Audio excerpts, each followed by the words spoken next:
एक युवक बहुत महत्वाकांक्षी था। उसके बड़े बड़े सपने थे। वह बहुत कुछ हासिल करना चाहता था। वह बड़ा बनना चाहता था, लेकिन उसे यह सब बहुत जल्दी हासिल करना था। उसे हमेशा लगता था कि उसके पास बहुत कम समय है, इसलिए वह अपने सपनों को जल्द से जल्द पूरा करना चाहता था। उसने कई बार सफलता पाने की बहुत कोशिश की, लेकिन वह हर बार असफल रहा। उसे कुछ सफलताएं मिली, लेकिन वह कभी भी अपने इच्छित परिणाम प्राप्त नहीं कर पाया। इस बात से वह बहुत परेशान रहता था। वह सोचता रहता था कि उसमें कहां कमी रह गई। वह दूसरों से ज्यादा मेहनत करके जल्दी सफल क्यों नहीं हो पाता।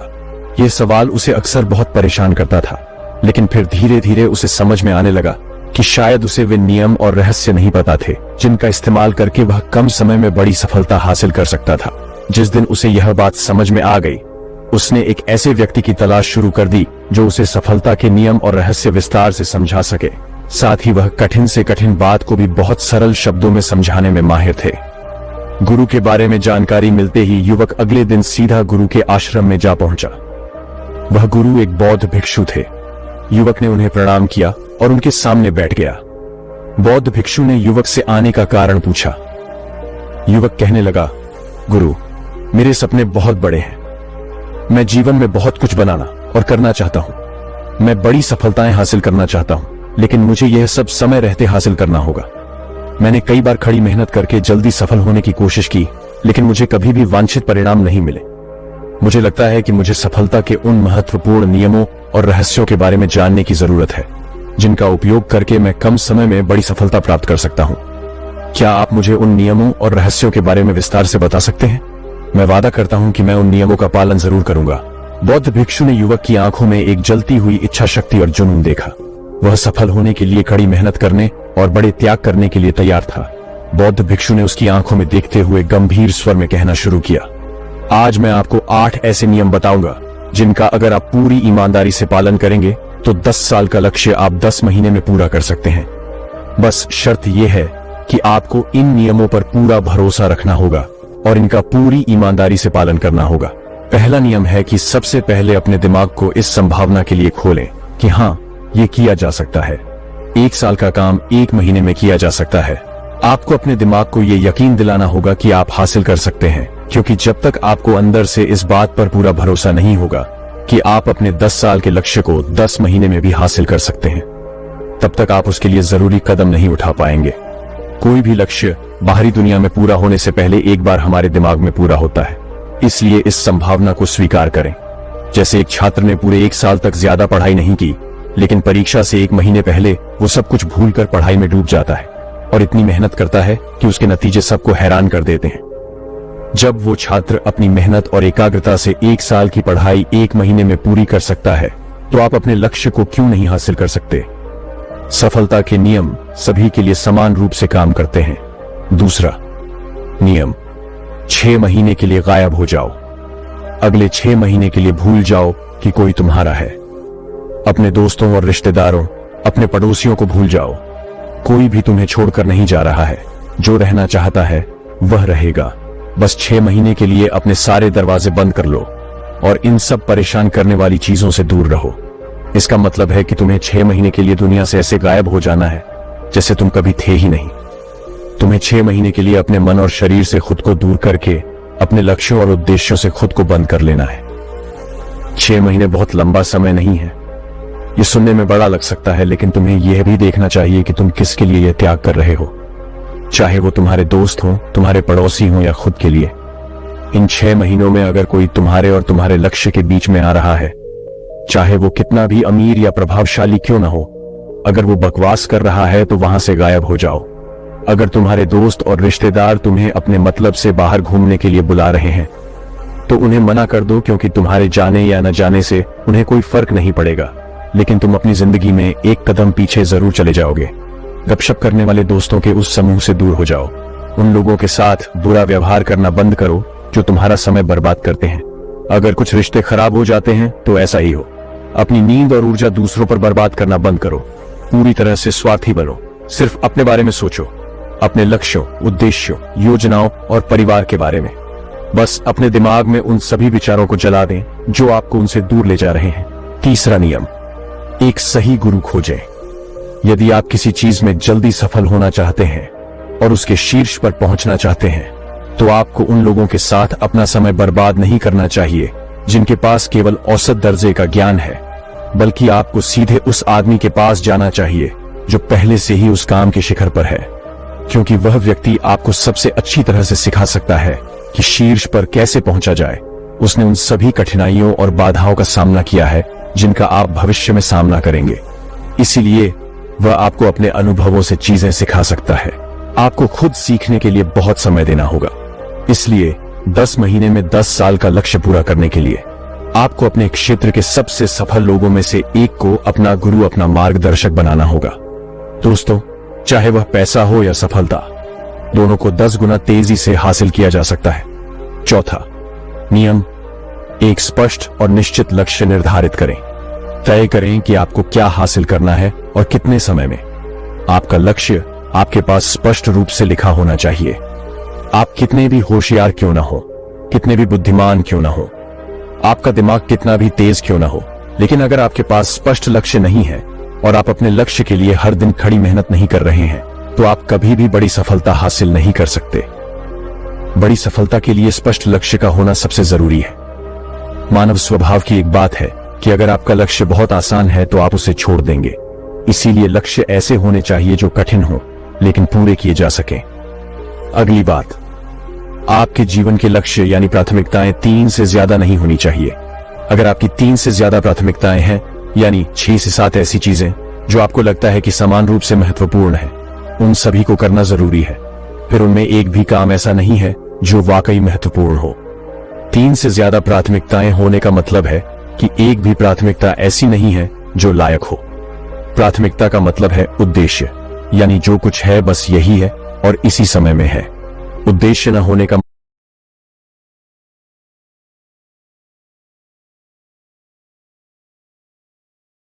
मतलब है लटकी हुई, दुखी और अव्यवस्थित जिंदगी। उद्देश्य का मतलब है मौज मस्ती। आपको पता है कि आपको क्या चाहिए। अगर किसी इंसान के पास कोई उद्देश्य नहीं है तो वो हमेशा मूर्ख ही रहेगा। ज्यादातर लोगों की जिंदगी का नियम बड़ा अजीब होता है। उन्हें पता ही नहीं होता कि उन्हें क्या चाहिए और वो बस व्यस्त रहते हैं। इसलिए अगर आपको 10 साल का लक्ष्य 10 महीने में हासिल करना है, तो आपका लक्ष्य आपके दिमाग में साफ तौर पर अंकित होना चाहिए। अपने 10 महीने के लक्ष्य को दिन, सप्ताह और महीने में बांट लें और सुनिश्चित करें कि आप जो काम कर रहे हैं उसे आप हर दिन पूरा कर रहे हैं। और इसके लिए आपके पास 3 ठोस कारण होने चाहिए। आप इस लक्ष्य को क्यों हासिल करना चाहते हैं? याद रखिए, आपका कारण जितना मजबूत होगा, आपके लक्ष्य के हासिल होने की संभावना उतनी ही ज्यादा होगी। हर दिन अपने लक्ष्य को पूरा होते हुए देखें और महसूस करें कि जब आप अपने लक्ष्य को हासिल कर लेंगे तो आपको कैसा लगेगा। इसे महसूस करने और अनुभव करने की कोशिश करें। साथ ही खुद से यह सवाल पूछना भी जरूरी है, अपने लक्ष्य को हासिल करने के लिए क्या करना जरूरी है, आपको और क्या छोड़ना होगा। आपको अपने लक्ष्य के बारे में भी अंदाजा होना चाहिए। आपका लक्ष्य कितना मुश्किल है, आपको अपने लक्ष्य को पाने के लिए कितनी मेहनत करनी होगी, आपको कितने त्याग करने होंगे, इसका भी अंदाजा आपको होना चाहिए। छठा नियम, अपने अंदर मजबूत एकाग्रता और अनुशासन विकसित करें। कई बार ऐसा होता है कि हम बहुत ऊर्जावान महसूस करते हैं, आज हमें बहुत अच्छा लग रहा है, लेकिन दिक्कत यह है कि ऐसा कभी कभी ही लगता है। वो दिन याद करें जब आप बहुत एकाग्र थे, आपको बहुत सारा काम करने का मन कर रहा था, आप ये नहीं सोच पा रहे थे कि कल से ये करूंगा। आपके अंदर एक उत्साह था, आपके अंदर एक ऊर्जा थी। सोचिए, अगर ऐसा आपके साथ हर दिन होने लगे तो आप अपने जीवन में क्या हासिल नहीं कर सकते। आलस्य, थकान, किसी काम को करने का मन न करना, विचलित होना, हार मानने का मन करना, बार बार काम बदलना, इसीलिए ये सब नहीं होना चाहिए। इसीलिए आपका ध्यान अपनी उलझन को नियंत्रित करने पर होना चाहिए। हमें हर दिन एक निश्चित मात्रा में ऊर्जा मिलती है, इसलिए इसका सही इस्तेमाल करना सीखें। आपका सबसे अच्छा समय वह होता है जब आप उत्साहित होते हैं। सिर्फ वही करें जो आपके लिए सबसे जरूरी है। दुनिया के बाकी सारे काम बाद में किए जा सकते हैं। जो काम आप पहले दिन कर पाए, कोशिश करें कि अगली बार उसे कम समय में करें। दर्द को बर्दाश्त करें, आपका शरीर और दिमाग कुछ समय बाद इसे स्वीकार कर लेगा। फिर एक दिन आपके लिए यह करना मजाक बन जाएगा। जिस लक्ष्य को आप हासिल करना चाहते हैं उसे पाने के रास्ते में जो बाधा आती है तो उसे छोड़ दें, उसे अलग रख दें या बात के लिए अलग रख दें। जब हम ऊर्जावान, उत्साहित और केंद्रित महसूस कर रहे हों तब हम 10 घंटे का काम 1 घंटे में ही पूरा कर सकते हैं। और अगर ये ऊर्जा और एकाग्रता हमेशा आपके अंदर बनी रहे तो आप 10 साल का टारगेट 10 महीने में भी पूरा कर सकते हैं। सफल लोग दुनिया के सारे मजे को नजरअंदाज कर अपने काम में मजे ढूंढते हैं। सबसे सफल लोगों के पास इस बात की कहानियां होती हैं कि उन्होंने एक ही काम कितनी बार लगातार किया। कहानी इस बात की नहीं है कि उनके पास कितना ज्ञान था। आप किसी भी सफल व्यक्ति को देख लीजिए, उसके काम की गिनती होती है, उसके ज्ञान की नहीं। ज्ञान तो बहुत से लोगों के पास होता है, लेकिन काम को लगातार करते रहने वाले बहुत कम लोग होते हैं। कहने का मतलब यह है कि ज्ञान के साथ साथ मेहनत और अनुशासन बहुत जरूरी है। दुनिया के ज्यादातर हिस्सों में इस बात के उदाहरण मिल जाएंगे कि कम ज्ञान वाले अक्सर ज्यादा ज्ञान वाले से आगे निकल जाते हैं, और इसका कारण है निरंतर प्रयास। सफलता न तो ज्ञान की मोहताज है, न तेज दिमाग की, न पैसों की और न ही जान पहचान की। सफलता निरंतर प्रयास की गुलाम है। बात ज्ञान की नहीं है। पूरी दुनिया ज्ञान ले रही है, उसके बाद उसे ज्ञान का इस्तेमाल दूसरों से ज्यादा समझदारी से करना है। 90% लोग अपने दिमाग में आए ज्ञान का इस्तेमाल ही नहीं कर रहे हैं। वे ज्ञान को लेकर बैठे हैं और कुछ नहीं कर रहे हैं। दुनिया में सफल और अमीर लोग वे हुए हैं जिन्होंने ज्ञान मिलने के बाद उस पर काम करना शुरू कर दिया।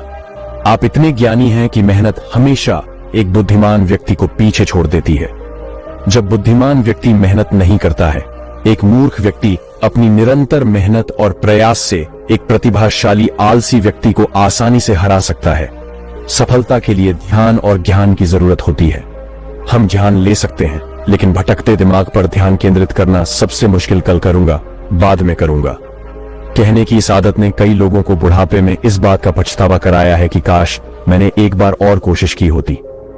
10 साल के लक्ष्य को 10 महीने में हासिल करने के लिए तीव्र एकाग्रता और अनुशासन का होना बहुत जरूरी है। 7वां नियम, जिम्मेदारी लें और जवाबदेह बने।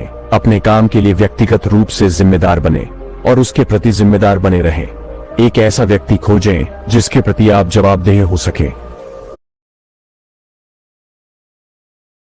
यदि आप कोई काम करने का वादा करते हैं तो आपसे सवाल कर सके कि काम पूरा हुआ या नहीं, और आपको उसे जवाब देना होगा। ऐसी जिम्मेदारी और जवाब आपको अपने लक्ष्य से भटकने नहीं देता और आपको समय पर काम पूरा करने के लिए मजबूर करता है। जिस व्यक्ति के प्रति आप जवाबदेह होंगे वे आपके माता पिता या शिक्षक हो सकते हैं। 8वां नियम, लगातार नई चीजों को सीखते और अपनाते रहें। ऐसा नहीं होगा, बहुत उतार चढ़ाव आएंगे। कभी कभी आप बहुत मेहनत करेंगे और आपको कुछ अच्छे नतीजे मिलेंगे, फिर आप मेहनत करते रहेंगे लेकिन आपको नतीजे नहीं मिलेंगे। आप ऐसे ही नीचे आ जाएंगे, फिर आप फिर से ऊपर जाएंगे, और ऐसा कई बार होगा। तो दोस्तों, बढ़ते हैं अगली कहानी की तरफ। एक गांव में एक आलसी आदमी रहता था। वह इतना आलसी था कि वह अपना कोई भी काम समय पर नहीं करता था। वह अक्सर सुबह देर तक बिस्तर पर लेटा रहता और फिर जब उठता, कभी यहां बैठता, कभी वहां बैठता, कभी उससे बातें करता, कभी उससे बातें करता, कभी बच्चों के साथ खेलने लगता तो कभी सुबह सुबह ही अनावश्यक काम करने लगता। इस तरह वह सुबह का समय बिताता और फिर जब दोपहर होने लगती वह सोचता कि अब दोपहर होने वाली है तो पहले नहाकर खाना खा लूंगा, फिर काम करूंगा। जब खाना खा लेता तो सोचता थोड़ी देर आराम करूंगा और फिर काम पर लग जाऊंगा। आराम करने के बाद उसे नींद आ जाती और वह 1.5-2 घंटे की गहरी नींद में चला जाता। जब कोई नींद से उठता तब तक शाम हो जाती और वह सोचता कि थोड़ी देर में काम पर लग जाऊंगा, लेकिन आदतन वह लाचार हो जाता और फिर कोई अनावश्यक काम करने लगता या किसी मित्र या पड़ोसी से गपशप करने लगता या फिर वह कहीं घूमने निकल जाता। इस तरह उसकी शाम बीत जाती और रात हो जाती। रात को खाना खाने के बाद जब वह सोने जाता वह ग्लानि से भर जाता। उससे यह सोचकर बहुत दुख होता कि उसका पूरा दिन ऐसे ही बर्बाद हो गया। वह हर रात यह निश्चय करके सोता कि कल सुबह जल्दी उठूंगा और अपना काम शुरू करूंगा। न तो वह किसी तरह से टाल मटोल करता और न ही आलस्य के कारण काम करता, लेकिन जब सुबह होती तो उसका आलस्य उसे फिर से घेर लेता। उसे बिस्तर छोड़ने का मन नहीं करता। वह देर से उठता और आदत के अनुसार सारे काम करता जो उसने पिछले दिन किए थे। तो इस तरह वह अलगाव और टाल मटोल के चक्र में फंस गया। ऐसा नहीं था कि मैं कुछ करना नहीं चाहता था या आलस्य के इस चक्र को तोड़ना नहीं चाहता था। कई बार वह आलस्य के इस चक्र को तोड़ देता और अपने महत्वपूर्ण काम को करने में लग जाता। उसके साथ साथ उसके परिवार वाले भी काफी परेशान थे, क्योंकि वह अपने परिवार को चलाने के लिए जरूरी कामों को टालता रहता था। खेतीबाड़ी ही उसकी आय का एकमात्र जरिया था, लेकिन वह खेती के काम में टाल मटोल करता रहता था। वह न तो समय पर निराई गुड़ाई करता था, न ही फसलों की ठीक से देखभाल करता था, न ही फसलों को समय पर पानी देता था, जिसके कारण उसकी फसल दूसरों के मुकाबले कम होती थी और वह उससे इतनी कमाई नहीं कर पाता था कि अपने घर का खर्च आसानी से चला सके। घर में पैसे न होने के कारण उसे अक्सर अपनी पत्नी के गुस्से और तानों का सामना करना पड़ता था और कई बार तो नौबत लड़ाई झगड़े तक आ जाती थी, जिसके कारण वह काफी परेशान रहने लगा था। लेकिन कोशिश करने के बावजूद भी वह अपने मानसिक आलस्य के इस दुष्चक्र को तोड़ नहीं पा रहा था। एक दिन वह अपने घर के बाहर बैठा अपने आलस्य से मुक्ति का उपाय सोच रहा था। तभी अचानक उसकी नजर एक संत पर पड़ी, जो उसके घर से कुछ दूरी पर एक मंदिर में रहते। उसने सोचा कि संत हर सुबह 4 बजे से पहले उठकर गांव के बाहर नदी में स्नान करते हैं। उसके बाद जब अधिकांश गांव वाले सो रहे होते हैं, उस समय वह अपनी पूजा, ध्यान आदि में व्यस्त रहते हैं और जब तक गांव वाले सुबह उठते हैं और अपनी दिनचर्या शुरू करते हैं, तब तक यह संत मंदिर परिसर की सफाई करके अपने मुख्य दैनिक कार्य पूरे कर चुके होते हैं। उसके बाद वे भिक्षा मांगने के लिए गांव में जाते हैं और भिक्षा लाने के बाद अपना भोजन स्वयं बनाते हैं। भोजन करने के बाद वे पूरी दोपहर धार्मिक ग्रंथों का अध्ययन करते हैं और फिर शाम को वे मंदिर में आने वाले भक्तों के साथ प्रवचन और वार्तालाप भी करते हैं। इसके बाद वे संध्या की आरती करते हैं और अपना भोजन बनाते हैं और फिर मंदिर के बाकी काम निपटाकर समय पर सो जाते हैं। तो वे इतने अनुशासित और मेहनती कैसे रह पाते हैं? और यह संत वर्षों से इतनी व्यस्त दिनचर्या का पालन कर रहे हैं। कुछ समय तक ऐसे प्रश्नों पर विचार करने के बाद आलसी व्यक्ति ने उस संत के पास जाकर अपने आलसी होने का कारण जानने का निर्णय लिया। वह तुरंत मंदिर पहुंचा और उस संत को प्रणाम कर विनती भरे स्वर में उनसे कहा, संत जी, मैं अपनी एक बड़ी समस्या लेकर आपके पास आया हूं। संत ने कहा, तुम्हारी समस्या क्या है जिसे तुम इतना बड़ा समझते हो? आलसी व्यक्ति ने अपने आलस्य और टाल मटोल की पूरी कहानी संत को सुनाई। उसने कहा, संत जी, मैं बहुत आलसी हूं और काम को टालता रहता हूं। मैं सुबह देर से उठता हूं और फिर अपना सुबह का समय बेकार के कामों में बर्बाद करता हूं। उसके बाद मैं पूरा दिन अपने जरूरी कामों को टालता रहता हूं और मेरा पूरा दिन बर्बाद हो जाता है और जब रात होती है तो मुझे ग्लानि और दुख होता है और मुझे इस बात का दुख भी होता है कि मैंने पूरा दिन यूं ही बर्बाद कर दिया। लेकिन अगले दिन मैं वही गलतियां दोहराता हूं और समय बर्बाद करता हूं। संत जी, मैं आलस्य और टाल मटोल के जाल में फंस गया हूं और मैं इससे बाहर नहीं निकल पा रहा हूं। कृपया मुझे मेरे इस आलस्य से बाहर निकलने का रास्ता बताइए। मैं बड़ी उम्मीद लेकर आपके पास आया हूं। आलसी व्यक्ति की बात ध्यान से सुनने के बाद संत जी ने कहा कि आलस्य ही वह सुख है जो हमें सिर्फ दुख ही देता है। मेहनत करने की क्षमता होने के बावजूद भी काम को न करना या उसे करने में टाल मटोल करना आलसी होना कहलाता है और यह आलस्य व्यक्ति को कहीं का नहीं छोड़ता। इससे आपके दिन की शुरुआत खराब होती है और फिर जैसे जैसे दिन बीतता है आपको लगने लगता है कि आपका समय भी बर्बाद हो गया। फिर आपका दिमाग और भी आलसी और टाल। गरीबी एक बहुत ही मुश्किल और दुखद चीज है। गरीबी में इंसान को बहुत कुछ महसूस होता है। उसकी भावनाएं बहुत उदासी और दर्द से भरी होती हैं। वह अपने आप को बहुत ही लाचार महसूस करता है। कई बार वह महसूस करता है कि वह कुछ नहीं कर सकता। उसकी लाइफ में कई समस्याएं होती हैं। गरीबी में रहने वाला व्यक्ति बहुत सीमाओं में फंसा होता है। कई बार गरीब इंसान अपने परिवार को 2 वक्त का खाना खिलाने के लिए भी मुश्किलों का सामना करता है। उसके भाग्य में जो भी खुशियां हो, लेकिन उसे वह खुशियां आसानी से नहीं मिलती। मानो कोई अनकहा नियम हो या कोई कुदरत की ताकत हो जो उसके पास पैसा आने से रोक रही हो, या कोई ऐसी बात है जो कि वह इंसान गलत कर रहा हो। वह अपने सपनों को पूरा करने में भी हारा हुआ महसूस करता है। लेकिन दुनिया की मां ने तो हमें हमेशा आशा रखनी चाहिए कि कुछ अच्छा होगा, क्योंकि कहते हैं ना, जब रास्ता मुश्किल होता है तो आपका धीरज और आपकी कड़ी मेहनत ही आपकी सबसे बड़ी ताकत होती है। लेकिन क्या हो जब आप खेल ही ऐसा खेल रहे हो जहां आपकी हार पक्की हो? क्या हो जब तुम्हें पता चले कि तुम जो कुछ भी समझते और सोचते आए हो सफलता और पैसे के बारे में, वह सब पाने का कोई तरीका हो और आप उस तरीके, उस नियम से वंचित हो? तब हमारा धीरज और हमारी लाख कोशिशों का भी नाकाम होना तय है। दोस्तों, अगर किसी खेल में जीतना है तो हमें उस खेल के नियम मालूम होना बहुत जरूरी होता है। नियमों को समझने के बाद ही हम यह जान सकते हैं कि हमें कैसे इन नियमों को अपने हित में इस्तेमाल करना है। आज हम ऐसे ही कुछ नियमों को एक बौद्ध कहानी के द्वारा जानेंगे। तो चलिए बिना किसी देरी के शुरू करते हैं।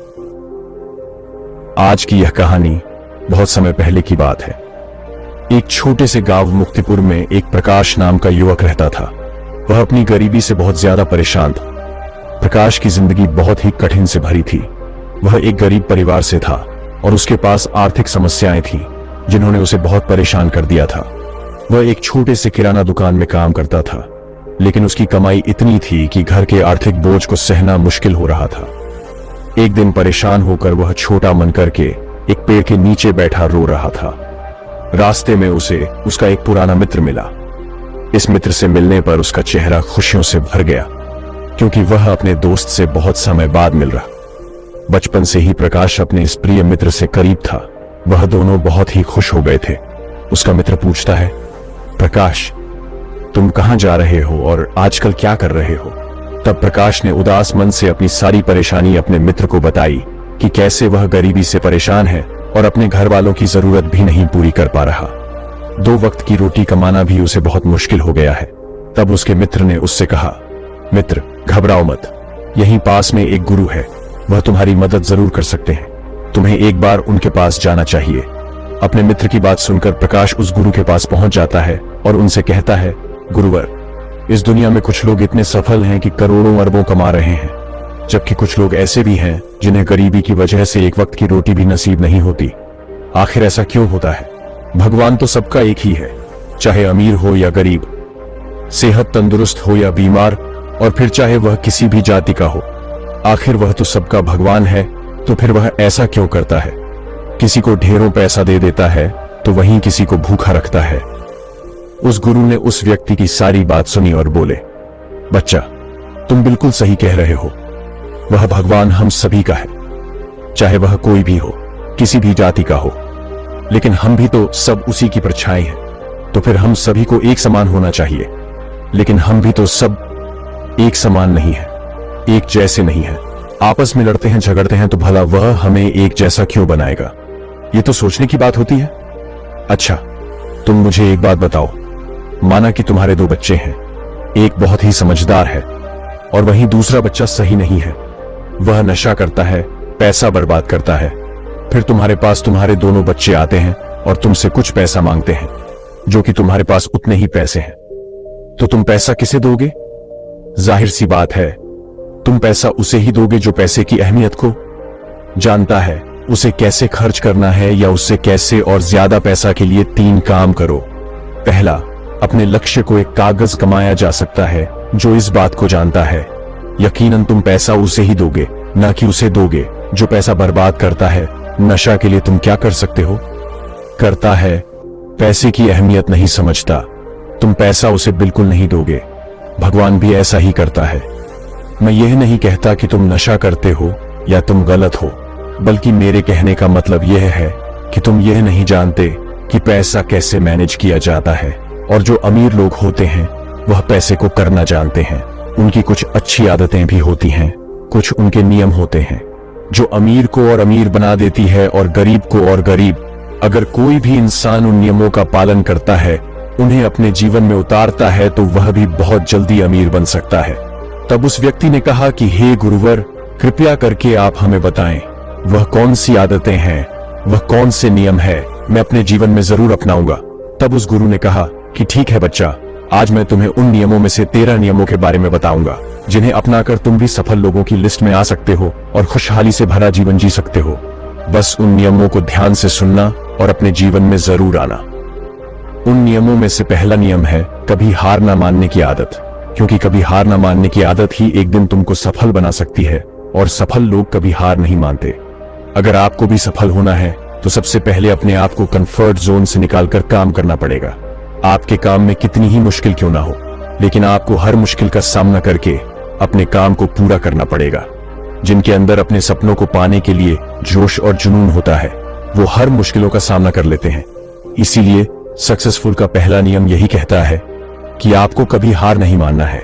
दूसरा नियम यह है कि दूसरों की बातों को सुनना बंद कर दो। ज्यादातर लोग अपने कामों को इसीलिए छोड़ देते हैं क्योंकि वो दूसरों की ज्यादा सुनते हैं। वो ये समझ नहीं पाते कि लोगों का यही काम होता है कि बढ़ते हुए लोगों को पीछे कैसे खींचे और उनके काम को कैसे बर्बाद करें। अगर आप कोई ऐसा काम कर रहे हो जिसके बारे में लोग कहते हैं कि तुमसे नहीं हो पाएगा, तो उन लोगों को जवाब तुम बिल्कुल मत देना, बल्कि उन लोगों को जवाब तुम अपने काम से देना। उसी काम को पूरा करके दिखा देना, जिससे उन लोगों को जवाब अपने आप मिल जाएगा। और फिर अगर लोग आपको देखकर या फिर आपके काम को देखकर आपकी कॉपी करने लगे हैं, तुम समझ जाओ कि आप सफल हो रहे हो, क्योंकि लोग सफल लोगों की ही कॉपी करते हैं। असफल लोगों को कोई कॉपी नहीं करता। अब से आप जो भी काम करो उसमें इतना खो जाओ कि लोगों की आवाज आपको सुनाई न दे। इसीलिए अगर आप सफल होना चाहते हो तो दूसरों की बातों को सुनना बंद कर दो। तीसरा नियम यह कहता है कि रिस्क लेना शुरू कर दो। आप कोई भी काम शुरू कर लो, आपको हर काम में रिस्क लेना ही होगा। बिना रिस्क के लिए आप कोई भी काम नहीं कर सकते। लेकिन अगर आपको सफल होना है तो आपको रिस्क लेना ही होगा। अगर आप सही तरीके से रिस्क लेना सीख गए तो आप किसी भी काम को आसानी से पूरा कर सकते हो। अगर आपको लगता है कि सफलता रातों रात मिल जाती है तो यह सोच आपकी बिल्कुल गलत है, क्योंकि सफल पाने के लिए आपको रात दिन मेहनत करनी पड़ेगी।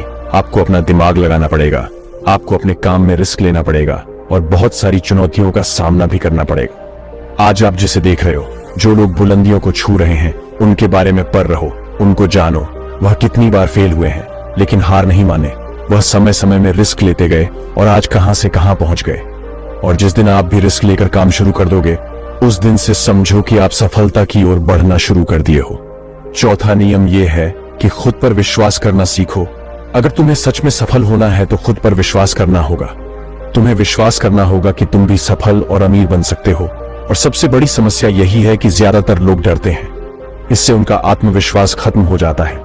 इंसान को यह 6 प्रकार के डर हमेशा सताते रहते हैं। पहला गरीबी का डर, दूसरा बुढ़ापे का डर, तीसरा बुराई का डर, चौथा प्यार और सम्मान खो देने का डर, बीमारी का डर और छठा मौत का डर। अगर आपको यह डर सताते हैं तो खुद से सकारात्मक बातें करना शुरू कर दो।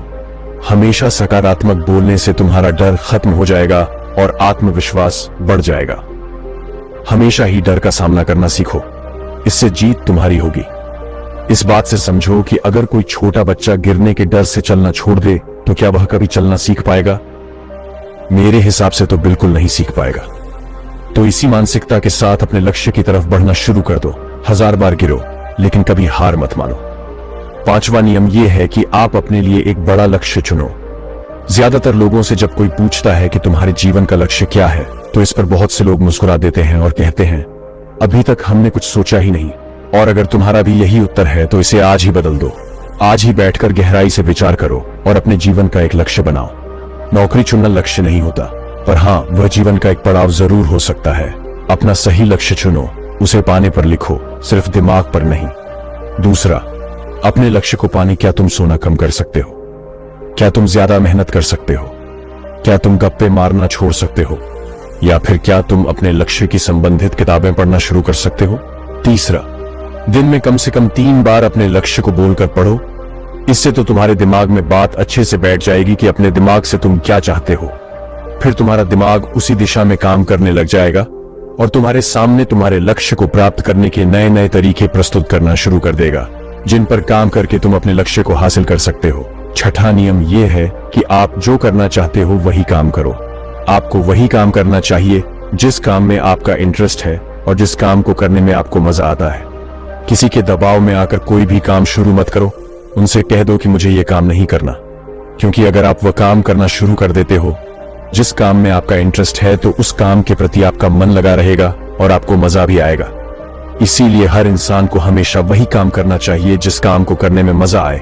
लेकिन वहीं पर अगर आप वह काम करते हो जिस काम के प्रति आपका जरा भी इंटरेस्ट नहीं है, तो कुछ समय के बाद आप बोर होने लग जाओगे और उस काम को छोड़ दोगे और फिर इस तरह आप कभी सफल नहीं हो पाओगे। इसीलिए हमेशा इंसान को वही काम करना चाहिए जिसमें उसका इंटरेस्ट हो। यह आपकी लाइफ का सवाल होता है। इसीलिए डिसीजन भी आपको खुद ही लेना चाहिए कि आपको क्या करना है और क्या नहीं। 7वां नियम यह है कि सबसे जरूरी काम पहले करो। अगर आप अपने सबसे जरूरी काम को पहले खत्म कर देते हो तो बाकी के बचे हुए काम आपके लिए और भी आसान हो जाते हैं। सबसे जरूरी काम को पहले करने से आपका टेंशन खत्म हो जाता है। इसीलिए अपने दिन के सबसे जरूरी काम को सबसे पहले खत्म कर लेना चाहिए। 8वां नियम यह है कि आप अपने काम पर फोकस रखो। अगर आपका किसी काम में फोकस नहीं होता तो आपका काम कभी भी खत्म नहीं होगा। जब तक किसी काम को पूरे फोकस के साथ ना किया जाए तब तक उस काम को करने का कोई मतलब नहीं होता। इसीलिए कोई भी काम करो तो उसे पूरे फोकस के साथ करो। 9वां नियम यह है कि अपना दिमाग लगाकर खूब मेहनत करो। सफल होने के लिए आपको बहुत मेहनत करनी पड़ेगी। आप जिस फील्ड में हो उस फील्ड में इतनी मेहनत करो कि उस फील्ड से रिलेटेड सारे काम आपको बहुत ही आसान लगने लग जाए। अगर आप मेहनत करके अपने काम से रिलेटेड सारी चीजों को सीख लेते हो तो आप बहुत ही जल्दी सफल हो सकते हो। सफल होने लिए आपको अपने फील्ड का मास्टर होना पड़ेगा। और हाँ, मेहनत के साथ साथ आपको अपना दिमाग भी लगाना है। अगर आप मेहनत करते रहोगे और दिमाग नहीं लगाओगे तो भी आप एक सक्सेसफुल इंसान नहीं बन पाओगे।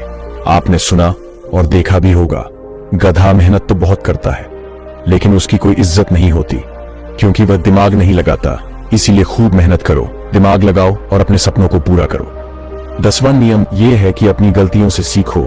सफल लोग हमेशा अपनी गलतियों से कुछ ना कुछ सीखते रहते हैं। आप भगवान नहीं है कि आपसे गलतियां नहीं होंगी, आपसे भी गलतियां हो सकती हैं। इस दुनिया में हर इंसान से गलतियां होती हैं।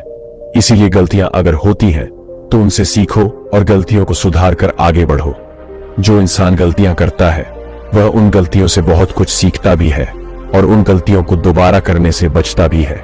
इसीलिए अगर आप कोई काम कर रहे हो और आपसे कोई गलती हो जाए तो निराश मत होना। अरे, गलतियां तो वही लोग करते हैं जो कुछ करने का रखते हैं। जो कुछ करने का साहस ही नहीं रखते वह गलतियां कैसे करेंगे? अगर हार के डर से मैदान में नहीं उतरेंगे तो तुम्हें जीत कैसे मिलेगी? इसीलिए मैं यही कहूंगा कि गलतियों से मत घबराओ, बस कुछ करने का साहस रखो। 11वां नियम कि नई स्किल सीखो। वह सारी जरूरी स्किल्स को सीखो जो आपको आपकी जिंदगी में आगे बढ़ने में मदद कर सकती है। अगर आपके पास कोई यूनिक स्किल है तो आप उस स्किल की मदद से खुद को सफल बना सकते हो। आपको अपने फील्ड से रिलेटेड सारी जरूरी स्किल्स को सीखना चाहिए। अगर आपके पास अपने फील्ड से रिलेटेड कोई स्किल्स हैं तो वह आपको जिंदगी में आगे बढ़ाने में मदद कर सकती है। इसीलिए ऐसी स्किल्स को सीखो जो आपके काम आ सकती है। 12वां नियम यह है कि आप अपना लक्ष्य बनाओ। सफल होने के लिए सबसे जरूरी चीज जो है वह है अपने जीवन का लक्ष्य बनाना। अगर आपके जीवन का कोई लक्ष्य नहीं है तो इस जीवन को जीने का कोई फायदा नहीं है। अगर आप घर से कहीं जाने के लिए निकलते हो लेकिन आपको पता ही नहीं है कि आपको कहां जाना है तो फिर आप क्या करोगे? क्या आप ऐसे ही आगे बढ़ते जाओगे? यकीनन आपका जवाब होगा नहीं। इसी तरह अगर आपने अपने जीवन का कोई लक्ष्य नहीं बनाया तो आप जीवन में कुछ नहीं कर पाओगे। इसीलिए यह बहुत जरूरी है कि आपको अपने जीवन का कोई ना कोई लक्ष्य बनाना चाहिए और उस लक्ष्य को पाने के लिए मेहनत भी करनी चाहिए। इसीलिए अभी के अभी अपना कोई लक्ष्य बनाओ और उसे पूरा करने के लिए प्लान बनाओ और फिर आज और अभी से ही काम पर लग जाओ। 13वां और आखिरी नियम यह है कि लोगों की मदद करो। लोगों की मदद करने से हमारा दिमाग खुद को अमीर समझता है और फिर वह हमें अमीरी की दिशा में ले जाता है और वैसे ही हमारी सोच को बना देता है। और यह बात तो हम सभी जानते हैं कि जैसे हमारी सोच होती है हम वैसे ही बन जाते हैं।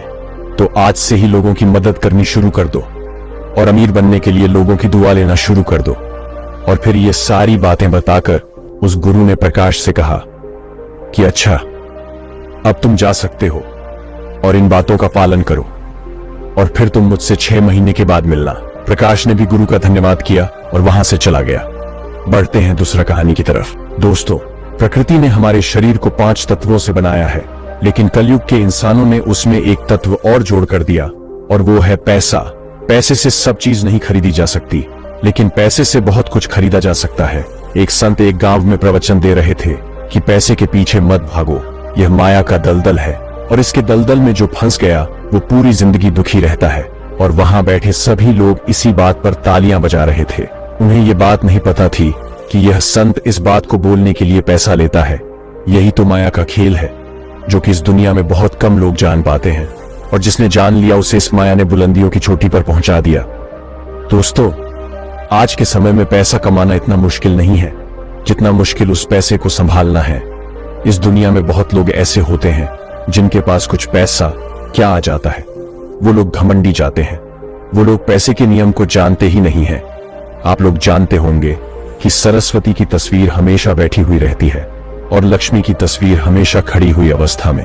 सरस्वती यह कहती है कि मैं जल्दी आऊंगी नहीं, और यदि मैं आ गई तो जाऊंगी नहीं, क्योंकि ज्ञान इतनी जल्दी से अर्जित नहीं किया जा सकता, और यदि एक बार हमने ज्ञान अर्जित कर लिया तो वह हमसे कोई छीन नहीं सकता।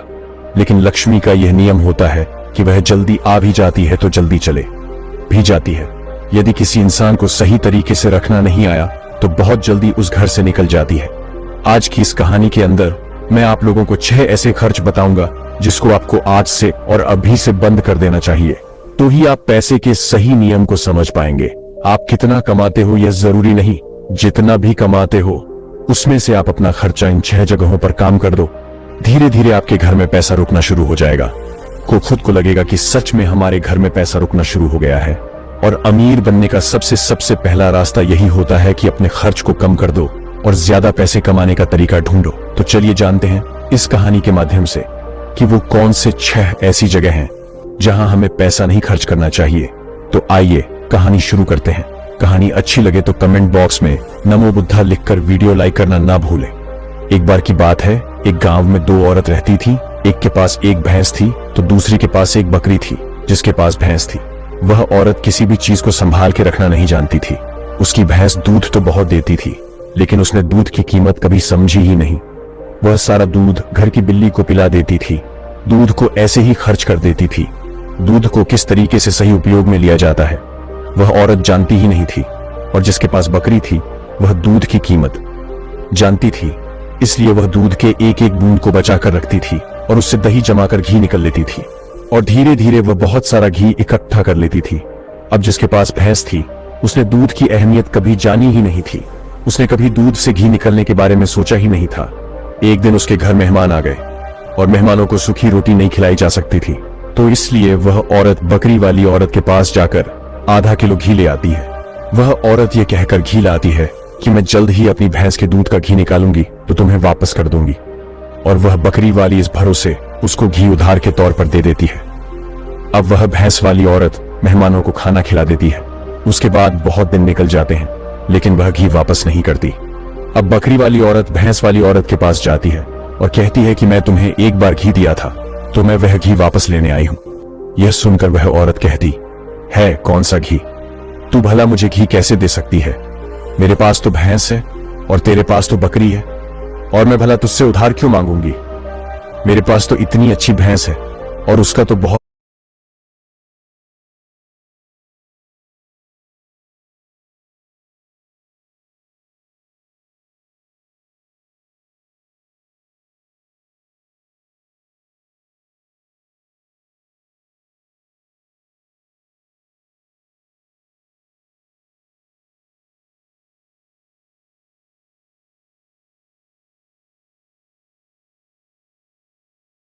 दूध होता है। मैं तो खुद उससे दूध निकल लूंगी, मैं भला तुझसे क्यों लूंगी? ये कहकर वह घी देने से मना कर देती है। इतना सुनकर बकरी वाली औरत वापस आ जाती है, क्योंकि उसको पता था कि कोई भी उसकी बात पर विश्वास नहीं करेगा, क्योंकि उसके पास तो भैंस है। लेकिन फिर भी उसने कई लोगों से बोला, पर उसका किसी ने विश्वास नहीं किया। सबका जवाब एक सा था कि भला भैंस रखने वाला इंसान बकरी रखने वाले से घी उधार क्यों लेगा। एक दिन उस गांव में एक गुरु आए तो बकरी वाली औरत उन गुरु जी के पास गई और सब कुछ बता दिया। उसके बाद गुरु ने भैंस रखने वाली औरत को बुलवाया और फिर वो भी अपनी बात बताते हुए कहती है कि गुरुदेव यह झूठ बोल रही है, मेरे पास तो भैंस है तो मैं इससे घी उधार क्यों लूंगी। अब फैसला गुरु को करना था कि भैंस वाली औरत ने घी उधार लिया है या नहीं, क्योंकि बकरी का दूध बहुत कम होता है और भैंस का बहुत ज्यादा, तो क्या जरूरत हो गई कि घी उधार लेना पड़ जाए। अब गुरु बहुत देर सोचते हैं और उसके बाद दोनों औरतों को बुलाकर एक एक लोटा पानी देकर कहते हैं कि जाओ और इससे अच्छे से हाथ पैर धोकर आओ। एक लोटा पानी देखकर भैंस वाली औरत कहती है कि गुरुदेव, सिर्फ एक लोटा पानी से हाथ पैर कैसे धो पाऊंगी। लेकिन बकरी वाली औरत उस लोटे को लेकर चली जाती है और वह अच्छे से अपने हाथ पांव धोती है और कुछ पानी बचा भी आती है और वापस गुरु के पास आ जाती है।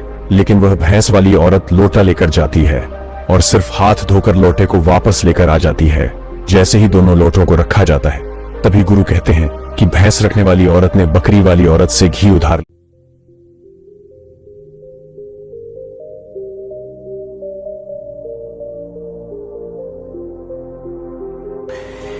थे एक आदमी के जीवन में सिर्फ दुख ही दिखते।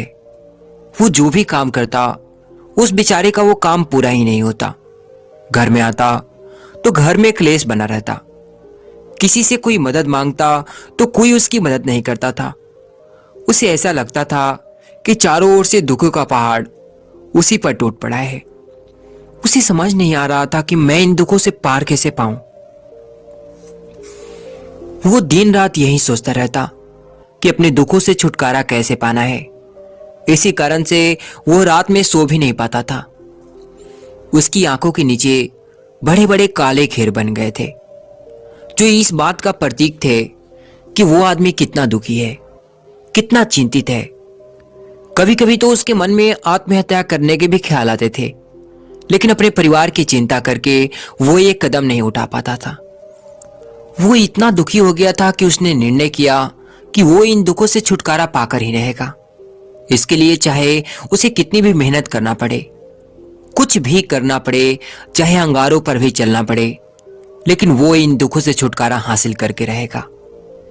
ऐसे ही उसने एक दिन अपने मित्र से पूछा कि मैं अपने जीवन को कैसे सुधारूं। उसके मित्र ने उसे बताया कि तुम किसी बाबा के पास जाओ।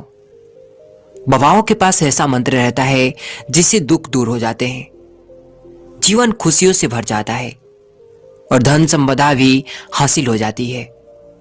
तुम किसी ऐसे बाबा को ढूंढो, बस तुम्हारा काम बन जाएगा। उस आदमी के मन में यह बात पूरी तरह बैठ गई कि कोई बाबा ही मेरा दुख दूर कर सकता है, और इसीलिए उसने किसी बाबा के बारे में पता चलता तो वो उस बाबा के पास पहुंच जाता। उस बाबा के पास अपनी समस्या बताता और उससे उसका समाधान पूछता और कहता कि बाबा मैं कुछ भी करने के लिए तैयार हूं, लेकिन मुझे मेरी इन समस्याओं से छुटकारा दिला दीजिए। आप जो कहेंगे मैं वो करूंगा, लेकिन मेरे जीवन को सुधार दीजिए बाबा। बाबा उसे कुछ टोने टुटके बता देते थे करने के लिए, और बदले में दान दक्षिणा ले लेते थे कि ये टूना टुटका करने के बाद तुम्हारा घर सुख शांति बनी रहेगी। बस इस टोटके को पूरी विधि के साथ करना।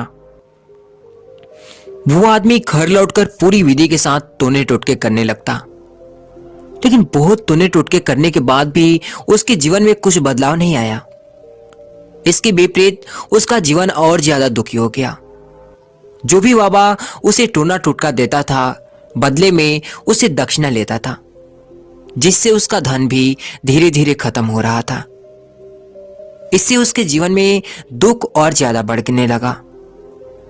तब उसे लगा कि बाबाओं के पास जाने से मेरा दुख कम होने के बजाय बढ़ते ही जा रहा है, तो मुझे क्या करना चाहिए? बाबाओं के पास जाऊं या ना जाऊं? फिर एक दिन एक आदमी ने उसे बताया कि तुम अपने घर में किसी पंडित को बुलाकर हवन करवा लो। हवन होगा तो घर शुद्ध हो जाएगा।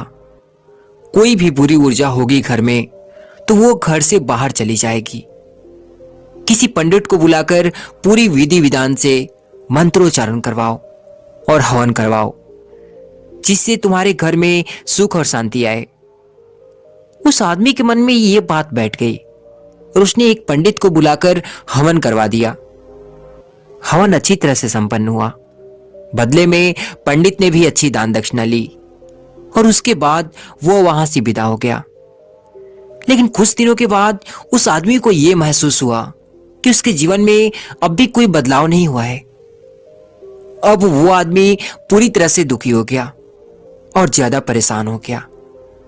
उसे लगने लगा था कि मेरे जीवन में अब दुख कभी खत्म ही नहीं होंगे, और यही सोच सोचकर उस आदमी का बुरा हाल हो गया था। फिर एक दिन उसे अपने मित्र से एक ऐसे बाबा के बारे में पता चलता है जो समाधान बताने के लिए कोई दान दक्षिणा नहीं लेता था। उस आदमी को लगा कि ये बाबा दूसरे बाबाओं की तरह नहीं हो सकता, क्योंकि ये दान दक्षिणा तो लेता ही नहीं, और ये दान दक्षिणा नहीं लेता तो सच में कोई सिद्ध बाबा होगा। और यही सोचकर उस बाबा के पास वो पहुंच जाता है।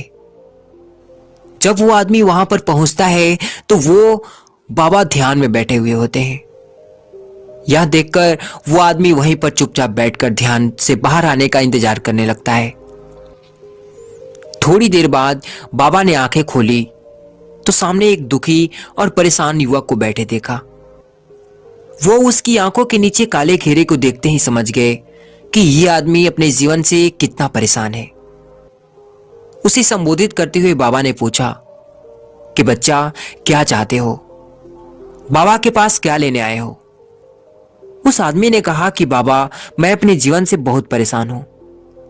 मैंने इन दुखों को दूर करने के लिए बहुत सारे रास्ते अपनाए, हर वो तरकीब करके देखे जो किसी बाबा ने मुझे बताई, हर वो काम किया जो किसी भी इंसान ने मुझसे करने को कहा, लेकिन मेरे जीवन के दुखों में कोई कमी नहीं आई।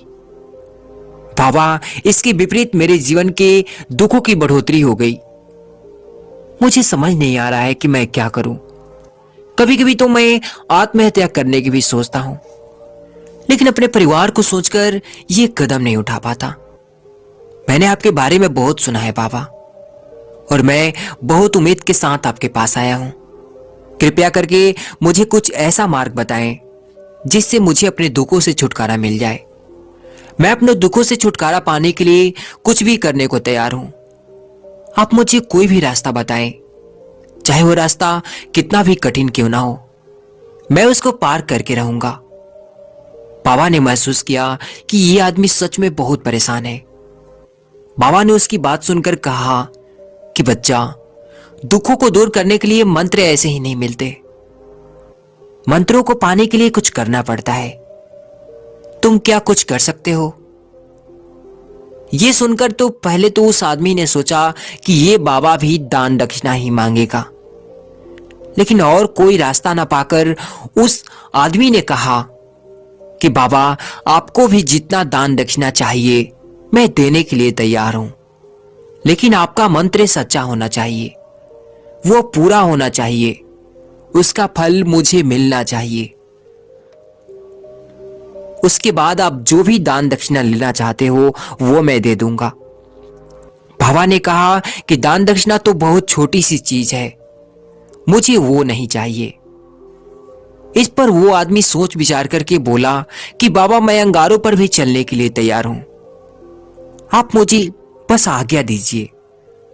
बाबा ने कहा कि अंगारों पर चलने वाली छोटी चीज मैं तुमसे नहीं करवाने वाला हूं। मैं जो तुमसे करवाने वाला हूं वो बहुत कठिन मंत्र है, क्या उसे पूरा कर पाओगे? उसने बाबा से कहा कि बाबा, मुझे बताइए तो करना क्या होगा, मैं कुछ भी करने को तैयार हूं। इस पर बाबा ने उससे कहा कि यहां से जब तुम घर जाओ तो रास्ते में यह दोहराते हुए जाना कि मैं सुखी हूं, मैं सुखी हूं, मैं सुखी हूं। बार बार अपने मन में यही दोहराना, और याद रखना कि जुबान पर यह नहीं आना चाहिए, इसी सिर्फ मन में दोहराना है। यह सुनकर वो आदमी बोला कि बाबा, बस इतनी सी बात, ये तो मैं चुटकी बजा के कर लूंगा, लेकिन इससे होगा क्या? बाबा बोले कि इस मंत्र को करके देखो, वैसे भी तुमने इतने बाबाओं के मंत्र किए हैं, तो इस मंत्र को भी करके देख लो।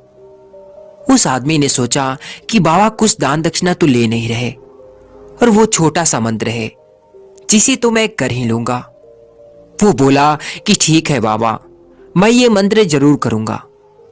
वो आदमी ये कहकर वहां से उठकर चलने लगा, लेकिन जैसे ही वो चलने लगा, पीछे से बाबा ने बोला कि एक बात याद रखना कि जब तुम ये मंत्र अपने मन में दोहराओ तो तुम्हारे मन में बंदर के विचार नहीं आने चाहिए, बंदर का ख्याल भी मन में नहीं आना चाहिए, तो ही ये मंत्र सिद्ध होगा। वो आदमी बोला कि मुझे तो आज तक बंदर का कोई विचार नहीं आया, तो अब क्यों आएगा? आप चिंता मत करिए बाबा, मैं बस मन में यही दोहराऊंगा कि मैं सुखी हूं, मैं सुखी हूं। इसके अलावा बंदर का कोई भी विचार मेरे मन में नहीं आएगा। यह कहकर वो आदमी वहां से चल दिया। वो अपने में मैं सुखी हूं, मैं सुखी हूं ये दोहराता हुआ थोड़ी ही दूर चला था कि उसके मन में अचानक एक बंदर का ख्याल आ गया। बंदर का ख्याल एक बार आया और चला भी गया।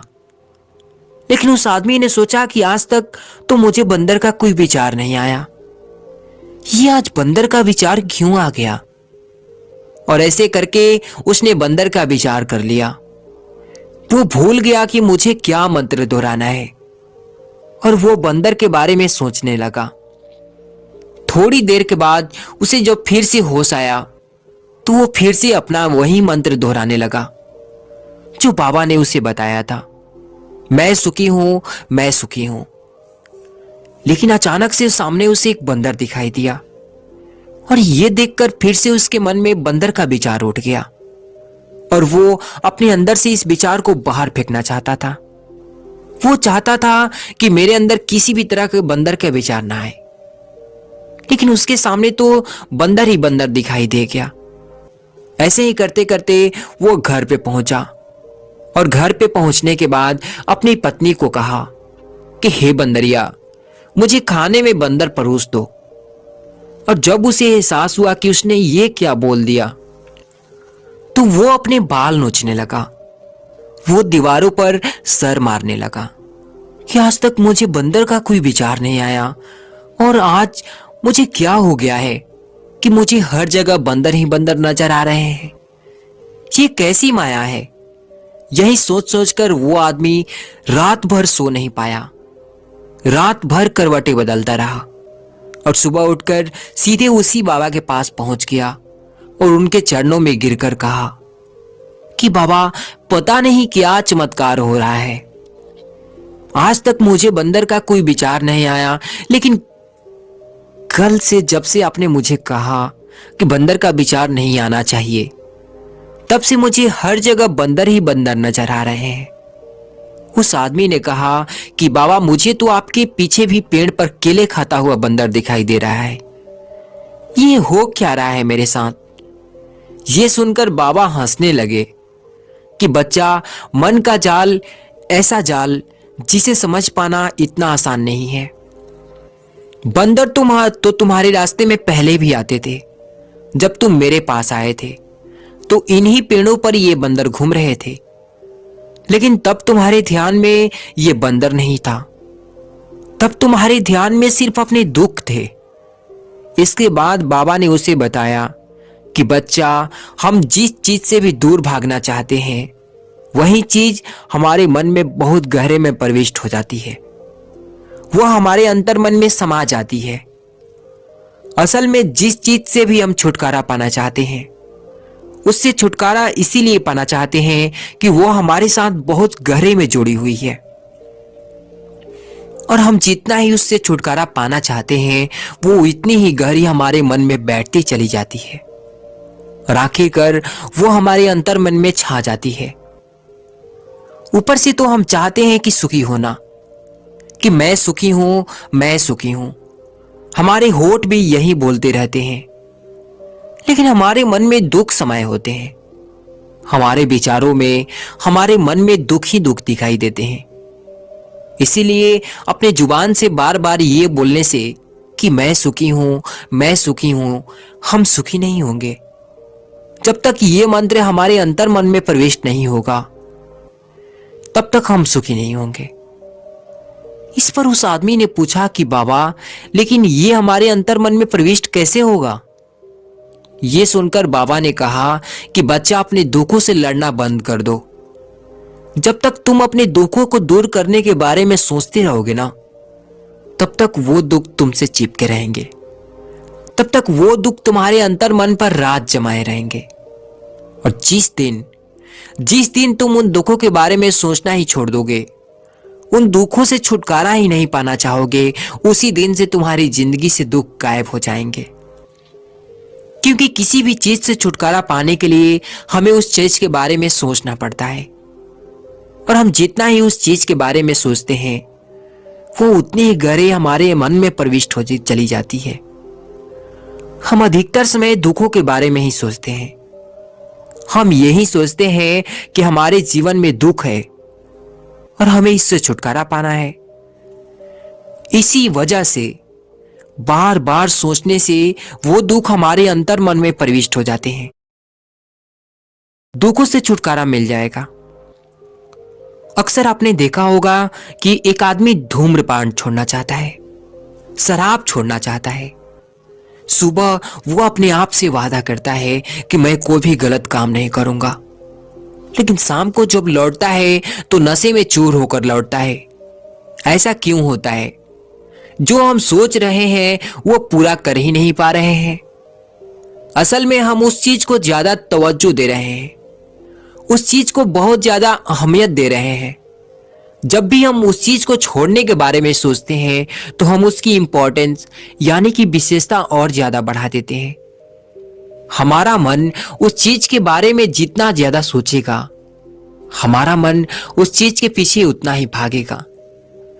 हमें उस चीज से लड़ना नहीं है, बल्कि बिना सोचे गुजर जाना है। और अगर इस मंत्र को हम समझ लेते हैं तो हम अपने जीवन में जो भी पाना चाहते हैं उसे हम अंतर मन में डाल सकते हैं। और जब एक बार कोई लक्ष्य हमारे अंतर मन में बैठ जाता है तो फिर सफलता पाने में कोई समस्या नहीं होती, कोई दिक्कत नहीं आती। तो दोस्तों, ये कहानी से आपको क्या सीखने को मिला कमेंट सेक्शन में जरूर बताएं। नमो बुद्धाय।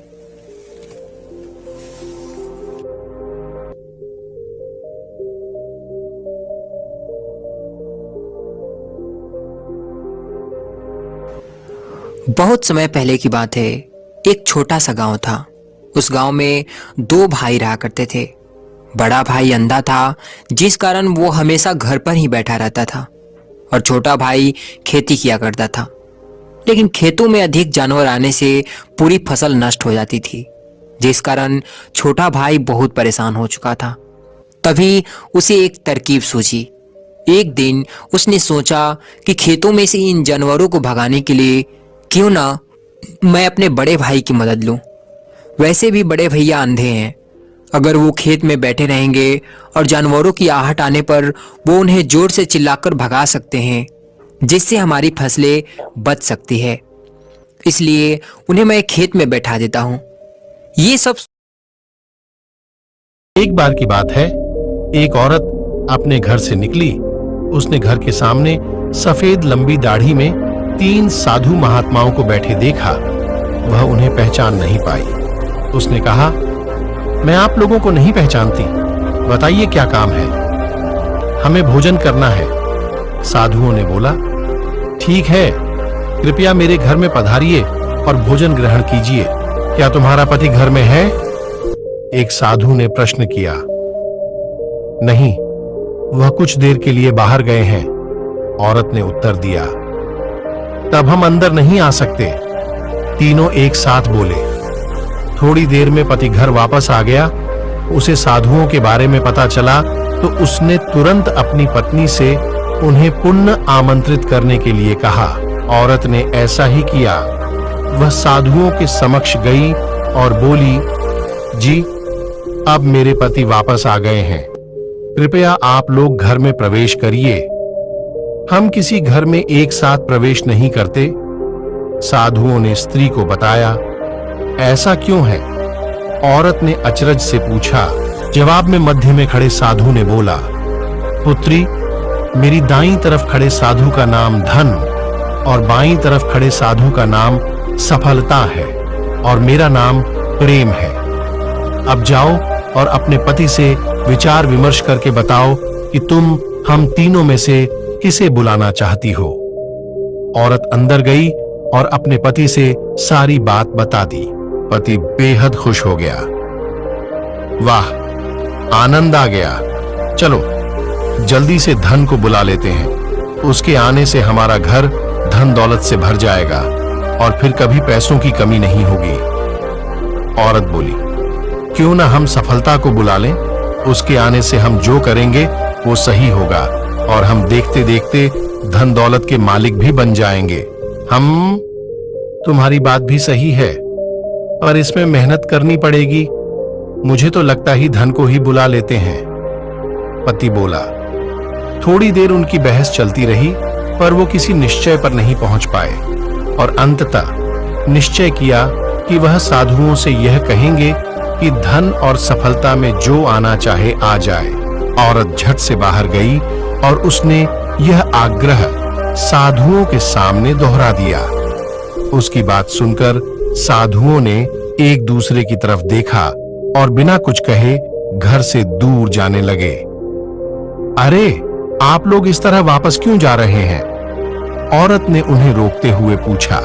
पुत्री, दरअसल हम तीनों साधु इसी तरह द्वार द्वार जाते हैं और हर घर में प्रवेश करने का प्रयास करते हैं। जो व्यक्ति लालच में आकर धन या सफलता को बुलाता है, हम वहां से लौट जाते हैं, और जो अपने घर में प्रेम का वास चाहता है, उसके यहाँ बारी बारी से हम दोनों भी प्रवेश कर जाते हैं। इसलिए इतना याद रखना कि जहां प्रेम है, वहां धन और सफलता की कमी नहीं होती। ऐसा कहते हुए धन और सफलता नामक साधुओं ने अपनी बात पूर्ण की। इस कहानी से हमें यही शिक्षा मिलती है कि यदि इंसान लालची न होकर निस्वार्थ भाव से दूसरों के हित और आनंद की कामना करता है, तो निश्चित ही उसे जीवन की वास्तविक सुख की प्राप्ति होती है। सच्चा सुख आनंद में ही मिलता है। वो कहते हैं ना, आनंद का सुख तो उस झोपड़ी में मिल जाता है जहां लोग एक दूसरे के साथ प्रेम के साथ निवास करते हैं।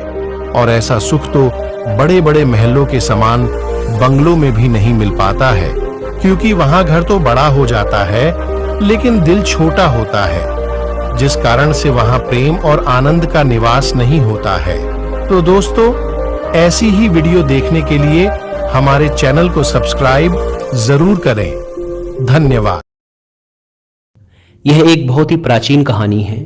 एक गांव में एक लड़का रहता था जो कि बहुत ही महत्वाकांक्षी था।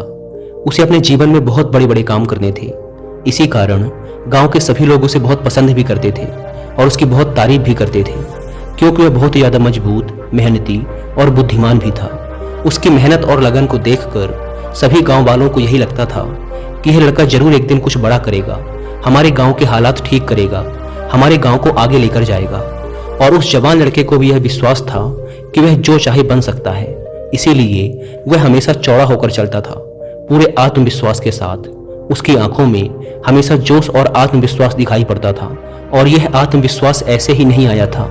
इस आत्मविश्वास के पीछे थी उसकी कड़ी मेहनत, क्योंकि वह घंटों घंटों तक तलवारबाजी सीखता रहता था, तलवारबाजी का कड़ा अभ्यास करता रहता था, जिसकी वजह से उसका शरीर बहुत ही मजबूत और शक्तिशाली बन चुका था। ऐसे ही कई बार जब वो तलवारबाजी करके घर वापस आ रहा होता था, तो रास्ते में कई सारी लड़कियां उसे देखकर मुस्कुराती थी और बदले में वह भी उन्हें देखकर मुस्कुरा देता था। वह उनमें से एक लड़की को पसंद भी करता था, लेकिन फिर भी वह उन पर ज्यादा ध्यान नहीं देता था। वह वापस से अपने घर आकर अपनी तलवार की धार को तेज करने में लग जाता और फिर उसे लेकर तलवारबाजी का अभ्यास करता। ऐसे ही वो रात में और भी ऐसे कई सारे काम करता जो उसे एक अच्छा तलवारबाज बनाने में उसकी मदद करते थे। अब यही उसका नियम बन चुका था। ऐसे ही एक अंधेरी रात को वह लालटेन जलाकर अपनी तलवार को तेज कर रहा था। तभी अचानक उसे पीछे से एक धीमी सी आवाज सुनाई पड़ने लगी। यह आवाज उसका नाम पुकार रही थी। लड़का जैसे ही यह आवाज सुनता है, वह तुरंत तलवार लेकर खड़ा हो जाता है हमला करने के लिए। लेकिन जैसे ही वह मुड़ता है, वह देखता है कि वहां पर कोई इंसान नहीं है, बल्कि सफेद और लाल रंग की कोई चीज हवा में उड़ रही होती है। यह सफेद और लाल रंग की उड़ने वाली चीज एक आत्मा होती है, जिसे आप भूत भी कह सकते हैं। यह आत्मा देखने में बड़ी अजीब थी, क्योंकि ना तो यह स्त्री जैसी लग रही थी और ना ही पुरुष जैसी, ना ही खुश ना ही उदास। बड़े ही अजीब हाव भाव के साथ वह हवा में उड़ रही थी और उड़ते उड़ते ही वह बोलती है, मैं दिखाने वाली आत्मा हूँ। उस लड़के को यह बात समझ नहीं आती, लेकिन वह डरता भी नहीं है और तलवार उठाकर पूछता है, तुम कौन हो और तुम्हें क्या चाहिए? आत्मा कहती है, मुझे कुछ नहीं चाहिए, मैं बस तुम्हें अपनी ताकत दिखाना चाहती हूँ। मैं दिखाने वाली आत्मा हूँ, मैं तुम्हें वो सब कुछ दिखा सकती हूँ जो तुम देखना चाहते हो।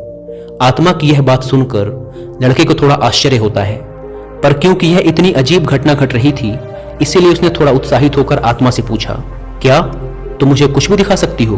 तो ठीक है, तुम मुझे इस दुनिया की सबसे महंगी तलवार दिखाओ, जो सोने और हीरे जवाहरातों से बनी है। यह सुनते ही वह आत्मा फूंक मारकर एक छोटा सा बादल बनाती है, जिसके अंदर उस लड़के को वह चमकदार तलवार दिखाई देने लगती है, जो पूरी तरह से सोने से बनी थी और उस पर हीरे जवाहरात जड़े हुए थे। जिसे हाथ में लेकर एक योद्धा तलवारबाजी का अभ्यास कर रहा था। यह दृश्य थोड़ी देर तक रहता है और फिर गायब हो जाता है। लेकिन यह सब देखकर वह लड़का बहुत खुश हो जाता है और सोचता है यह तो सच में बहुत ही मजेदार और काम की आत्मा है। उसके दिमाग में एक विचार और आता है जो किसी भी नौजवान लड़के के दिमाग में आमतौर पर आता है। वह मुस्कुराते हुए बोलता है, अब तुम एक काम करो, मुझे इस दुनिया की सबसे खूबसूरत लड़की दिखाओ। वह जैसे ही यह बोलता है उसके सामने फिर एक बादल बन जाता है जिसके अंदर एक बहुत ही खूबसूरत लड़की प्रकट हो जाती है। इतनी खूबसूरत लड़की जितना उसने आज तक अपने सपने में भी नहीं सोचा होता है। उस लड़की के लंबे काले बाल होते हैं, बड़ी और गहरी नीली आंखें होती हैं, सुंदर सा चेहरा और एक बहुत ही आकर्षक सा शरीर होता है जिसे देखकर वह जवान लड़का एकदम जम सा जाता है, या ये कहो कि उसकी आंखें फटी की फटी रह जाती हैं। वह अगले कुछ मिनटों तक उस लड़की को ही एकटक देखता रहता है। फिर अचानक वह तस्वीर और वह बादल उसकी आंखों के सामने से गायब हो जाते हैं, जिससे उस लड़के को बहुत बुरा महसूस होता है। थोड़ी देर बाद वह लड़का अपने होश में वापस आता है और उस आत्मा से कहता है कि तुम एक काम करो, अब मुझे इस दुनिया का सबसे ताकतवर योद्धा दिखाओ। यह सुनते ही वह आत्मा फिर से एक बादल बनाती है जिस पर एक बहुत ही ताकतवर योद्धा की तस्वीर उभर कर आती है। वह योद्धा देखने में बहुत ही लंबा चौड़ा, शक्तिशाली और खतरनाक लग रहा था, जो कि एक एक करके सभी दूसरे योद्धाओं को मार रहा था। उस योद्धा की ताकत और तलवारबाजी को देखकर वह लड़का बहुत ही प्रभावित होता है और मन ही मन सोचता है कि एक दिन मैं भी इसी के जैसा योद्धा बनूंगा। अब ये सब चीजें देखने के बाद वह लड़का उस आत्मा से बोलता है, बस अब बहुत हो गया, मैंने बहुत सारी चीजें देख ली हैं, अब तुम यहाँ से जा सकती हो। ये बोलने के बाद लड़का वापस से अपनी तलवार की धार को तेज करने में लग जाता है और अपने काम में व्यस्त हो जाता है। वह आत्मा लड़के की बात का जवाब देते हुए बोलती है, ठीक है, अगर तुम्हें अभी कुछ और नहीं देखना तो अभी के लिए मैं तुम्हारे घर से जा रही हूँ, लेकिन अगर कभी तुम्हारा मन करे कुछ देखने का तो तुम अपने घर के पीछे वाले जंगल में आ जाना, मैं तुम्हें वहां वो सारी चीजें दिखा दूंगी जो तुम देखना चाहोगे। आत्मा की इस बात पर वह जवान लड़का कुछ खास ध्यान नहीं देता और अपनी तलवार को तेज करने के काम में लगा रहता है। अब जैसे जैसे हफ्ते गुजरते हैं, बीच बीच में उस लड़के को उन सभी चीजों की याद आती है जो उसने देखा होता है। इसीलिए कई बार वह लड़का अपने घर के पीछे वाले जंगल में जाता है, उस आत्मा को देखता है और वापस घर आ जाता है। लेकिन एक दिन तलवारबाजी के अभ्यास के बाद जब वह लड़का बहुत थका हुआ होता है तो सोचता है कि चलो आज देख ही लेता हूँ। वह उस आत्मा के पास जाता है और अपनी तरह तरह की इच्छाएं बताना शुरू कर देता है। वह कभी दुनिया की सबसे खूबसूरत जगहों को देखता है, अलग अलग मौसम को देखता है, उसके कुछ दोस्त जो अब उसके साथ नहीं हैं उनको देखता है, और यहाँ तक कि कई बार कई सारी खूबसूरत लड़कियों को देखता है अलग अलग चीजों में। इस तरीके से हफ्ते महीनों बदल जाते हैं और कुछ ही महीनों बाद इस लड़के में बदलाव आने लगता है। जहां पहले ये लड़का घंटों घंटों तक तलवारबाजी का अभ्यास करता था, अब वह रोज 1 घंटा पहले ही घर वापस आने लगा था। कुछ दिनों बाद उसने उस आत्मा को भी अपने घर में ही बुला लिया था, जिसके बाद से वो आराम से जब चाहे और जितना चाहे चीजों को देख सकता था। पहले ये चीजें 1 घंटे पहले हुई, फिर धीरे धीरे वो लड़का इतना आराम पसंद हो गया कि वह 2 घंटे पहले आने लगा, फिर 3 घंटे। वो कई बार जल्दी घर आकर आत्मा से बोलता, मुझे दिखाओ कि अच्छे योद्धा कैसे लड़ते हैं, और फिर धीरे धीरे यह उसकी आदत बन गई। वह रोज अलग अलग योद्धाओं को लड़ते हुए देखता, उनकी लड़ाई का आनंद उठाता और सोचता कि काश मैं भी एक दिन ऐसा बनूं। ऐसे ही धीरे धीरे उसमें बहुत से बदलाव आने लगे। अब जब वो तलवारबाजी का अभ्यास करके घर वापस लौटता और लड़कियां उसे देखकर हाथ हिलाती, तो अब वो उनकी तरफ देखता तक नहीं था, उन्हें पूरी तरह इग्नोर कर देता, क्योंकि अब उसने इतनी सुंदर सुंदर लड़कियां देख ली थी कि अब वह सोचने लगा था कि काश उसे भी एक दिन कोई ऐसी ही लड़की मिले, और जिस दिन उसे ऐसी लड़की मिल जाएगी वह उससे ही शादी करेगा और उसी के साथ रहेगा जिसके वह लायक है। कई बार वो आत्मा से लड़ाइयां दिखाने के लिए कहता जो उस समय दुनिया भर में चल रही थी। वह उन्हें देखता, उनमें से किसी एक को अपना हीरो बना लेता, उसके लिए चीयर करता, तालियां बजाता, और अगर उसका हीरो हार जाता तो वह उसके लिए दुखी भी होता। उसके बाद वह किसी दूसरे को अपना हीरो बना लेता, उसकी लड़ाई देखता और उसके लिए चीयर करता। अब ये सब चीजें करने में उसे बड़ा आनंद आने लगा था। उसे इतना मजा आने लगा था कि अब उसने अपने तलवारबाजी के अभ्यास का समय एकदम ना के बराबर कर दिया था, और अब तो वो घर आकर अपनी तलवार को धार भी कभी कभार ही देता था। और कुछ महीने बाद तो उसने अपनी तलवार को तेज करना पूरी तरह से छोड़ ही दिया। कई साल बीत गए और उसकी तलवार ऐसे की ऐसे ही पड़ी रही, जिसमें धीरे धीरे जंग लगने लगी, लेकिन उसे कोई फर्क नहीं पड़ रहा था, क्योंकि उसे मजा आ रहा था। वो जो चाहे जब चाहे देख सकता था और खुश हो सकता था। लेकिन जैसे जैसे समय बीतता गया, ऐसा नहीं था कि उसे सिर्फ मजा ही आ रहा था। अब धीरे धीरे उसे दूसरे बड़े योद्धाओं से जलन भी महसूस होने लगी थी, क्योंकि वो उनको देखता और फिर अपने आप को देखता तो उसे बहुत दुख होता, क्योंकि अब वह बहुत कमजोर हो चुका था जबकि दूसरे बहुत ताकतवर थे। एक समय बाद उसे ऐसा लगने लगा कि अब वह कभी एक महान योद्धा बन ही नहीं सकता, और दूसरे जो बन रहे हैं वो उससे अलग हैं।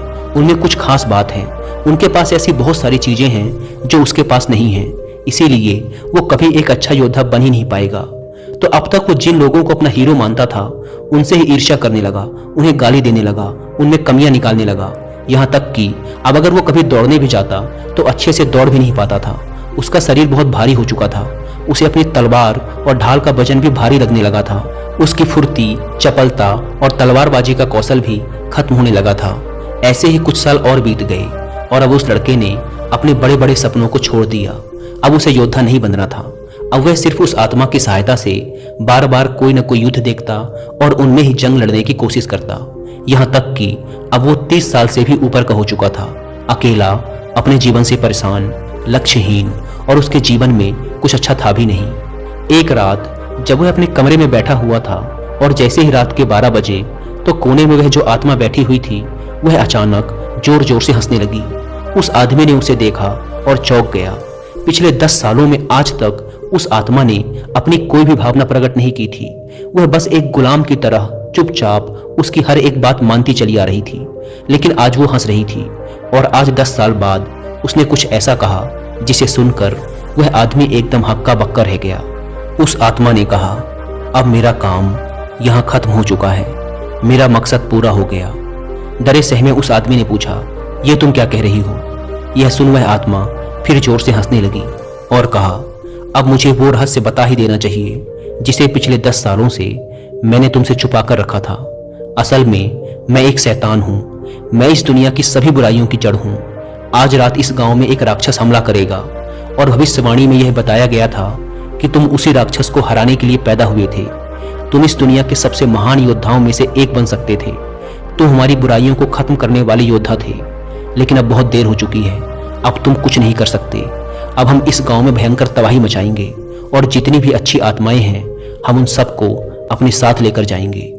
ये सब सुनकर उस आदमी के होश उड़ जाते हैं, लेकिन फिर भी चौंका हुआ वह आदमी पूछता है, पर तुमने 10 साल तक इंतजार क्यों किया? तुम तो 10 साल पहले ही मुझे मार सकती थी। तब आत्मा ने कहा, देखो, भविष्यवाणी में यह भी बताया गया था कि तुम्हें इस दुनिया का कोई भी राक्षस, कोई भी शैतान, कोई भी योद्धा हरा नहीं सकता था, और मैं तो बस एक छोटी सी आत्मा हूँ, मैं तो तुम्हें छू भी नहीं सकती थी। लेकिन अगर तुम्हें कोई हरा सकता था तो वो तुम खुद थे। इसीलिए मैंने तुमसे लड़ने की बजाय तुम्हें धीरे धीरे जहर दिया, तुम्हें ऐसी ऐसी फैंटेसी दिखाई, ऐसी ऐसी चीजें तुम्हारे साथ करी जिससे तुम अपने लक्ष्य से भटक गए और धीरे धीरे कमजोर होते चले गए। आज तुम इतने कमजोर आदमी बन चुके हो जो ना तो अपनी रक्षा कर सकता है और ना ही इस गांव की। यह सुनते ही उस आदमी का दिमाग एकदम हिल गया, उसे जोर का सदमा लगा, उसके पेट में दर्द चालू हो गया, इतना दर्द कि वह वहीं जमीन पर गिर पड़ा। पर फिर धीरे धीरे दर्द में कराहते हुए उसने कहा कि क्या उन खूबसूरत लड़कियों को मैं फिर से एक बार देख सकता हूँ? इस पर उस शैतानी आत्मा ने हंसते हुए कहा, हाँ, हमेशा, लेकिन सपनों में। दोस्तों, ये कहानी पूरी तरह से हमारे आज के समय में भी फिट बैठती है, और अब तक आपने समझ भी लिया होगा कि आज के समय में हमारे लिए वो शैतान, वो डेविल कौन है। Internet, social media, porn, drugs और ऐसे बहुत से एडिक्शन जो आज की यंग जनरेशन को लगातार वीक और पर्पसलेस बनाते जा रहे हैं। हर एक इंसान जिसने अपने बचपन में कुछ सपने देखे थे वो उन सपनों को काफी हद तक पूरा कर सकता है, लेकिन जैसे जैसे वह बड़ा हुआ उसे आराम की लत लग गई, बिना मेहनत के चीजों को पाने की आदत पड़ गई, काम को टालना उसकी आदत बन गई। उसने ऐसे ऐसे एडिक्शन पाल लिए जिसने उसे उसके लक्ष्य से भटका दिया। इसीलिए वह बड़ा तो हुआ लेकिन उसके सपने छोटे होते गए और अंततः उसने अपने ड्रीम्स को गिव अप कर दिया। आज के समय में इंसान का जीवन इतना आसान हो गया है जितना पहले कभी नहीं था। आज वह इंटरनेट के थ्रू जो चाहे जब चाहे देख सकता है और खुश हो सकता है, उसे इसके लिए कोई मेहनत नहीं करनी पड़ती। आजकल डेली नीड्स की चीजें भी बहुत ही आसानी से उपलब्ध हैं, जिसके लिए पहले इंसान को काफी शारीरिक मेहनत करनी पड़ती थी। आज का मैन जो वो बनना चाहता है उस काम को और उसके रिजल्ट को इंटरनेट पर बड़ी ही आसानी से देख सकता है और खुश हो सकता है, जिससे उसके दिमाग को सस्ता डोपामिन मिल जाता है। अब क्योंकि दिमाग को उस रिजल्ट का डोपामिन मिल चुका है, इसीलिए वो उस इंसान को उस रिजल्ट को रियल लाइफ में हासिल करने के लिए पुश नहीं करता। इसके बजाय वो और सस्ते डोपामिन की तलाश में इंसान को ऐसे ही और चैलेंजेस को इंटरनेट पर देखने और उसके लिए खुशी मनाने के लिए मोटिवेट करता रहता है, जिससे इंसान इस फेक हैप्पीनेस हार्मोन का आदी हो जाता है और रियल लाइफ में चैलेंजेस को फेस करने से भागने लगता है, जिससे आज के मैन का testosterone level, muscularity and toughness लगातार नीचे गिर रहे हैं, जिससे वो लगातार वीक और पर्पसलेस बनता जा रहा है। इसीलिए ये जरूरी है कि हम अपनी इस फेक और वर्चुअल दुनिया से बाहर आकर रियल लाइफ में चैलेंजेस लें और उन्हें पूरा करें। लेकिन इसमें सबसे जरूरी चीज है फोकस। बिना फोकस के किसी भी लक्ष्य को हासिल नहीं किया जा सकता। तो जरूरी है कि हम हर तरह के एडिक्शन से अपना ध्यान हटाकर अपने काम पर लगाएं। लेकिन आजकल की दुनिया में इंटरनेट से डिस्ट्रैक्ट हुए बिना रह पाना लगभग असंभव है। इसीलिए जितना हो सके खुद को हर तरह के डिस्ट्रैक्शन से दूर रखकर अपने लक्ष्य पर फोकस करने का प्रयास करो, क्योंकि डिस्ट्रैक्शन हमारे सपनों को बस सपना बनाकर छोड़ देता है। दोस्तों, उम्मीद है कि आपको इस वीडियो से कुछ सीखने को मिला होगा और वीडियो में यहाँ तक बने रहने के लिए आप सबका बहुत बहुत धन्यवाद।